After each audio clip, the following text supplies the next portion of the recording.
كابتن احمد الطيب، هو انت ليه كده؟ يعني ليه الاستفزاز ده للاهلي وجمهوره والتقليل من جمهور النادي الاهلي بشكل كبير جدا؟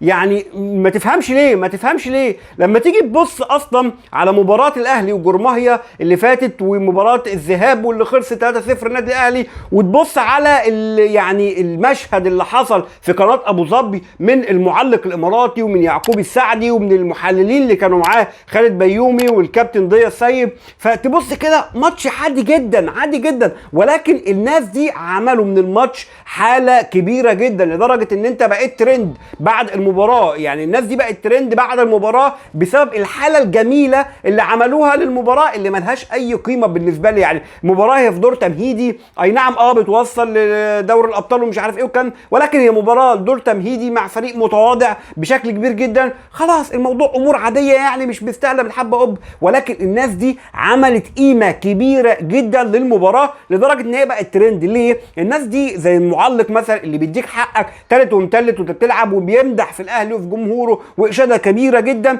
وايضا من المقدمه الجميله اللي عملها يعقوب السعدي قبل المباراه واثناء المباراه وبعد المباراه، والتحليل الكويس من خالد بيومي ومن ضياء السيب. ففي امور حلوه جدا، في ناس طالعه تتكلم كوره بس، مش طالعه انها تكيد وانها تعمل وانها توقع لا ملهاش في الشغل ده. لكنك انت تطلع بعد المباراه تقول البقين دول وتتكلم عن ان يعني الاهلي بيكسب بالتحكيم، واصل الجون الاول فاول والجون الثاني مش عارف ايه، واصل جرماهيا اللي جون اوف. يا عم انت بتتكلم في ايه؟ يا عم انت بتقول ايه؟ يعني انا مش فاهم. وبرضه قمت مفتح في القديم اللي هو ايه، اصل الدوري اللي فات الاهلي وبيراميدز الماتشين بتوع بيراميدز الاهلي له اخطاء تحكيميه ومش عارف افادته بشكل كبير جدا، وهي السبب ان الاهلي خد الدوري بيها والكلام ده كله، مع ان دي حكام اجانب الاهلي ما جايبهمش يعني من عنده بيته يعني، ولا ايه؟ ولا انت مش فاهم؟ والاخطاء التحكيميه زي ما ليك زي ما عليك، هي كده وكده، ولكن لا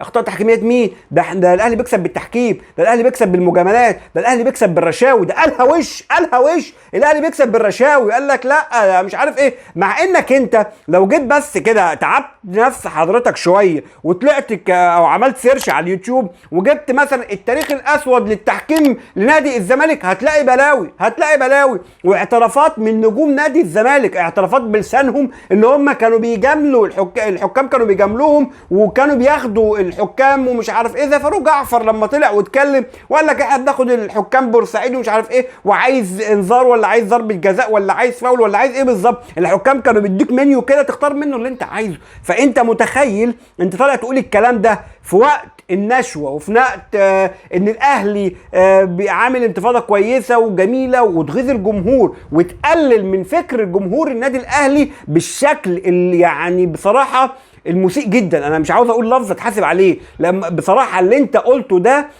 يعني حاجه مشينه. انا فاهم ان انت دلوقتي بتلعب لعب ايه، اعصاب شويه قبل مباراه السوبر والكلام ده كله، لان انت عارف ان النادي الاهلي في مركز قوه فنيه افضل من النادي الزمالك بشكل كبير جدا، وانت عارف الكلام ده، فطالع تلعب على الموضوع ده وتقلل من فوز الاهلي بشكل كبير جدا. بل انت بتتهم جمهور الاهلي، انت بتتهمه ان الجمهور ده ما بيفهمش، والجمهور ده لو جيت تقنعه بحاجه مش هيقتنع، اصلي مش عارف ايه. وانت بصراحه يعني مستفز لابعد درجه. يا اخي اتعلم من المعلقين الكبار، اتعلم ان انت تدي كل واحد حقه فقط لا غير، ما تمسكهاش بقى انتماءات وانا اصل انت الجمهور الاهلي عشان بيكرهك وبيزوم عليك، والجمهور كان السبب ان انت ما تذيعش مباريات على بين سبورت، الجمهور الاهلي بسبب الحمله الكبيره اللي كان عاملها ضدك. ما تبقاش كده، جمهور مش عايزك. ايه المشكله؟ انت رايح بتتفاخر وبتتفشخر ان انت بقالك 16 سنه في مش عارف في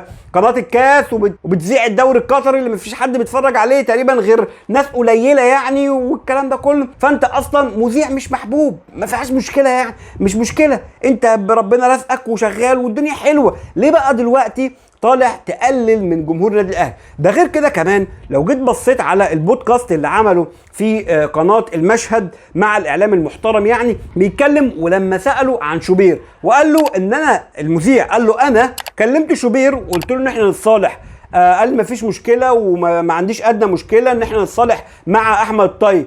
رد عليه يقول له ايه؟ شفت شوبير قال لك ايه؟ ما عندوش مشكله نصالح معاه عشان عارف ان احمد الطيب ما عملش حاجه. يخرب بيت ام الغرور، يخرب بيت ام الغرور يا جدع اللي انت فيه ده. ايه انزل شويه على الارض. المذيع نفسه قال لك ان انا كلمتك وانت اللي رفضت. يعني هنا الراجل مد ايده بالسلام ووافق ان هو يقعد معاك بالرغم من هو لطشك يعني خلاص. لا انت مش فاهم وافق ان هو يقعد معاك ويتصالح والدنيا تبقى حلوه.